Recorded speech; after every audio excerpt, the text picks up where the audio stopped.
Hello viewers, I hope आप सब लोग बहुत स्वस्थ हैं और अपना बहुत ख्याल रख रहे हैं। मैं doctor Himanshu Yadav, TM cardiologist, हृदय रोग विशेषज्ञ। मैं primarily Upadhyay hospital and heart centre पे इंटरवेंशनल कार्डियोलॉजिस्ट हूँ और मेरी अपनी क्लिनिक है VN heart care at Shahganj, Agra. तो लास्ट टाइम जैसे मेरी आपसे वीडियो में मुलाकात हुई थी और मैंने आपको बताया था कि कौन से ऐसे चेस्ट पेन होते हैं जिसमें कि जो कि हार्ट का पेन होता है, और कौन से ऐसे चेस्ट पेन होते हैं जिसको हम नज़रअंदाज कर सकते हैं और वो अमूमन हार्ट के पेन नहीं होते। तो उस वीडियो को काफ़ी आप लोगों ने सराहा, उसके लिए आपका शुक्रगुजार हूँ। और काफ़ी डिमांड आई कि आगे हमें क्या करना चाहिए और भी वीडियो में बताया जाए। तो उसी के तहत मैं आगे आज बढ़ते हुए आपको ये बताना चाहता हूँ कि अगर इस तरीके का कोई चेस्ट पेन होता है जो कि हमें कार्डियक चेस्ट पेन लगता है, तो फिर हमें क्या करना चाहिए। तो सबसे इम्पॉर्टेंट एक सवाल जो पूछा जाता है कि डॉक्टर साहब अर्जेंटली हम कौन सी ऐसी दवाई है जो हम दे सकते हैं पेशेंट को। तो उसका जवाब ये है कि अगर सेंट्रल चेस्ट पेन है, कार्डियक चेस्ट पेन लग रहा है, दोनों बाएं कंधों की तरफ जा रहा है या जबड़े की तरफ जा रहा है, साथ में पसीना आया है, घबराहट है और ओवरऑल हमको लग रहा है कि ये हार्ट का पेन हो सकता है, तो सबसे पहली जो एक दवाई जो हम दे सकते हैं वो ये है कि नॉर्मल जो एस्पिरिन या डिस्प्रिन जो गोली आती है उसको हम पानी में घोल कर ले लें। यहाँ पर डिस्प्रिन का काम दर्द को ठीक करना नहीं है, यहाँ पर डिस्प्रिन का काम है कि वो एक खून पतला करने वाली दवाई है। तो अगर अंदर कोई हार्ट में क्लॉट जमा हुआ है तो उसको खोलने में मदद करती है, और सबसे पहली और सबसे इम्पॉर्टेंट दवाई यही है जो कि आप तुरंत पेशेंट को दे सकते हैं। अमूमन लोग सॉर्बिट्रेट देते हैं, जीभ के नीचे रखने वाली गोली, उससे कुछ पेन में राहत तो हो सकती है लेकिन उसका जान बचाने में कोई भी रोल प्ले नहीं है। तो ये दवाई देने के बाद आप तुरंत जो नेक्स्ट काम करेंगे वो ये है कि चाहे रात के 1 बज रहे हो चाहे 2 बज रहे हो, आपको तुरंत डॉक्टर के पास जाना ही चाहिए। कई लोग मैंने ऐसा देखा है कि इस तरीके की तकलीफ होती है, क्लासिकल चेस्ट पेन होता है और बहुत से लोग आके बताते हैं रात में हम मूव लगा के और विक्स लगा के छाती पे सो गए और इनो पी लिया हमने। तो ये एक अपनी जान के साथ खिलवाड़ करने जैसा है, और इस तरीके की बेवकूफ़ियाँ हम ना करें तो बेहतर रहेगा, क्योंकि कई ऐसे किस्से भी हैं। मैं आपको डराना नहीं चाहता कि रात में विक्स लगा के सो गए और सुबह उठ ही नहीं पाए। तो तुरंत चाहे रात के कितने भी बज रहे हो आपको डॉक्टर के पास जाना है। अब डॉक्टर के पास जाने के बाद सबसे पहली चीज़ इस तरीके के पेशेंट में वो डॉक्टर करेगा कि आपका टेस्ट करेगा, जिसमें कि सबसे इम्पॉर्टेंट टेस्ट है ईसीजी टेस्ट। तो ईसीजी हमें बहुत सी चीज़ें बताता भी है और ईसीजी बहुत सी चीज़ें छुपाता भी है। तो बताता का मतलब ये है कि हम ईसीजी में 2 स्थिति पैदा हो सकती है। पहली ये कि तुरंत से हमें पता चल जाए कि ये तो मेजर हार्ट अटैक है, वो तुरंत ईसीजी देखते ही पता चल जाता है। लेकिन इसके अलावा जो भी स्थिति होगी, अगर मेजर हार्ट अटैक नहीं है, अगर माइनर हार्ट अटैक है या एंजाइना पेन है या फिर नॉर्मल स्थिति है, तो वो ईसीजी क्लियरली नहीं बताता। उसको डायग्नोज करने के लिए हमें और टेस्ट करने पड़ते हैं, जैसे कि कार्डियक एंजाइम्स हैं, इको टेस्ट है। तो आज हम केवल मेजर हार्ट अटैक की बात करेंगे। एक इम्पॉर्टेंट बात ये समझने की है कि मेडिकल साइंस में कोई भी अटैक मेजर या माइनर नहीं होता, ये केवल आम भाषा में समझने के लिए इसको इन 2 भागों में डिवाइड किया गया है। तो अगर हमें सीने में दर्द हुआ, हम डॉक्टर के पास गए, हमने ईसीजी कराया, ईसीजी में हमें तुरंत इमीडिएटली देखते ही मेजर हार्ट अटैक पकड़ में आ जाता है, लेकिन अन्य तरीके के हार्ट अटैक पकड़ में नहीं आते हैं या हो सकता है नहीं आए। उसके लिए हमें अदर टेस्ट करने पड़ते हैं, उसके बारे में आज हम बात नहीं करेंगे। तो मान लीजिए कि मेजर हार्ट अटैक आ गया, डॉक्टर ने कहा ये तो मेजर हार्ट अटैक है, तो उसका क्या ट्रीटमेंट होना चाहिए।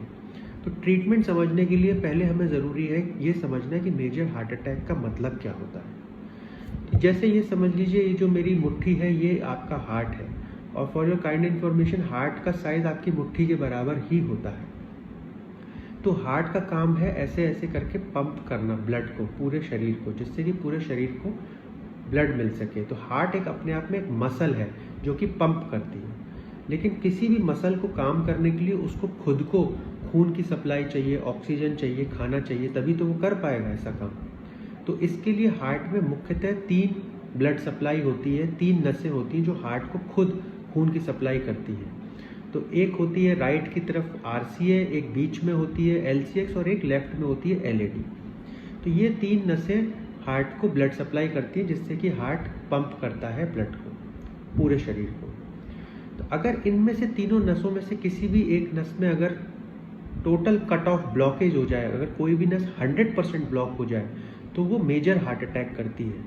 इसी को हम मेजर हार्ट अटैक बोलते हैं, 100% ब्लॉकेज ऑफ द आर्टरी। अगर नस 70, 80 या 90% ब्लॉक है तो उसको यूजुअली माइनर हार्ट अटैक बोलते हैं और वो कई बार ECG में पकड़ में नहीं आता है। लेकिन अगर टोटल नस ब्लॉक हो गई है, 100% ब्लॉक हो गई है, तो उसको मेजर हार्ट अटैक बोलते हैं।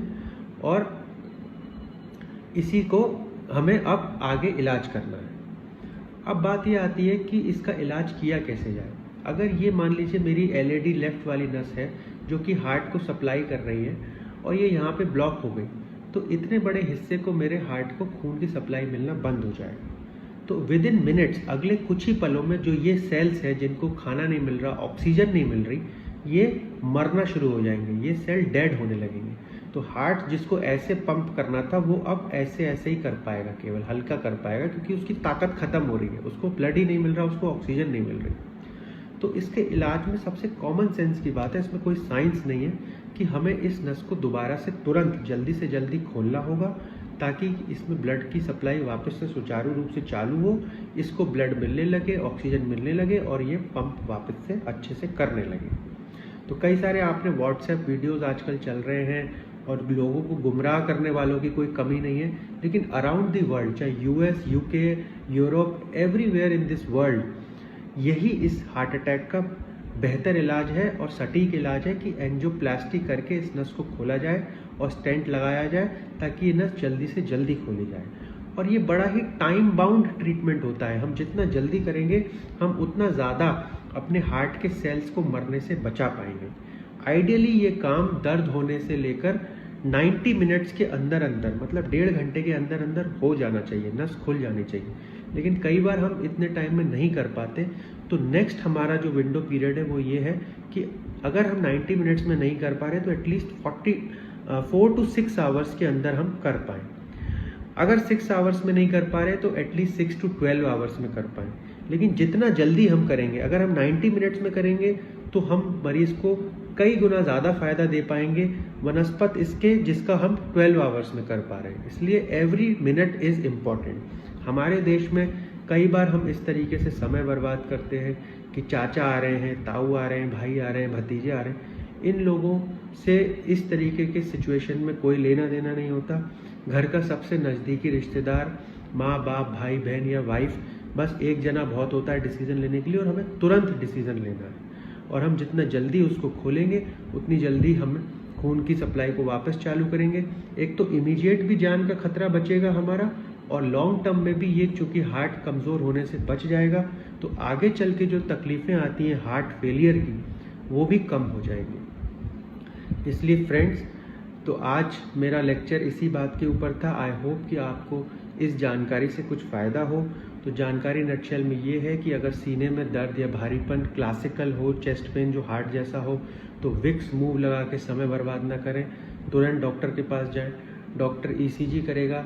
ECG में अगर मेजर हार्ट अटैक आता है तो उसका मतलब ये है कि हार्ट की नस 100% ब्लॉक है और उसको तुरंत एंजियोप्लास्टी के द्वारा खोलना ही सबसे बेहतर इलाज है पूरी दुनिया में। इसी पद्धति से इसका इलाज किया जाता है और इसमें नाते रिश्तेदारों के आने में या फिर फर्दर कंफ्यूज होने में अपना समय बर्बाद ना करें।